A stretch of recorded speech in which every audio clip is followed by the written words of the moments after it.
All right, next question from Janelle. Janelle says, if you're building mostly solo at the moment, who is the first hire and what is their role that will give you the most momentum? Okay. I have two options here. Yeah, let's hear yours. Okay, so mine are, from what I've seen, most of the time, if somebody's building solo and they haven't failed, they're usually good at storytelling and sort of describing the brand and building the brand. What they're usually not good at is either product and ops or growth, like bringing customers in or making sure the product gets proportionally better over time. And so the two people I wrote are, depending on which one you need more. One is a growth person, somebody who can help you from e-commerce management, merchandising, making sure the site's working, testing new layouts of landing pages, overseeing your ads, getting better creative. And the other person is probably on the product side. Like, how do you make shipping more efficient? Or like we were talking about a couple episodes ago, knowing how big the box should be to hit the right mark in the shipping cost. Or, looking at your 3PL bill and making sure that's good.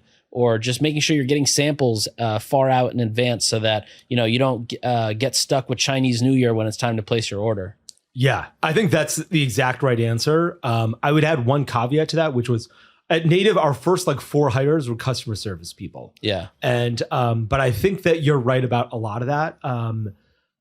Hire customer service people, but a lot of people would say maybe your first hire should be customer service so that you don't have to do it. I'd say, yeah, your first hire can be customer service, but don't ever stop doing that, or don't stop doing it for the first couple of years, even if you have that person, until you're at $20-30 million and feel like you really have product market fit. Until then, you want to understand the problems of the business. You want to be what you're going to understand is what an unboxing experience is doing poorly, when somebody doesn't love a scent, when products are leaking in transit, when shipping is taking a really long time. All of that stuff you're going to understand if you're doing customer service.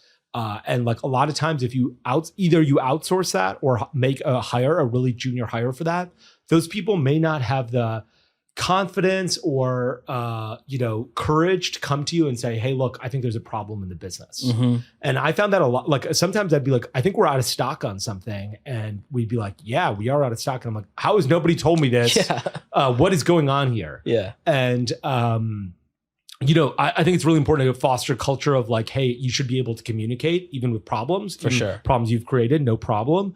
But I think doing that customer service is really important. I think customer service can be your first hire, but I think that ultimately, yes, you should still be doing it. I think you're right. That person who helps you with marketing is your next hire. Yeah. Yes, you want to create emails. You can't create enough emails that you should be creating. Yes, you want to create creative for your Facebook ads. You probably can't do that all yourself or fast enough to do that yourself. Yeah. You want a second set of eyes on those emails. You want a second set of eyes on SMSs so you don't accidentally say, where the fuck is this in that SMS, right? You didn't accidentally type that in the SMS instead of in Slack. Yeah. You want that second. So I think that is the next hire. I think the operations person, you're absolutely right. I think especially if you're north of $5 million in revenue, now there's meaningful cost savings to be had. If you optimize your shipping, if you optimize your box so it weighs a little bit less, if you optimize where your 3PL is and the method that you're shipping, should you be shipping USPS Ground Advantage or UPS MI or FedEx SmartPost? Those are worthwhile conversations to have now because they will cost you $10,000, $20,000 a month if you're doing $5 million in revenue. You don't need an operations person. When you're doing sub $1 million in revenue, you should be able to do it yourself. If you have so many products that you can't do it yourself and you're doing sub $1 million, you can probably cut a few of those. Yeah, SKUs. Totally. Cut many of those. Yeah, but that is a really good question. Yeah.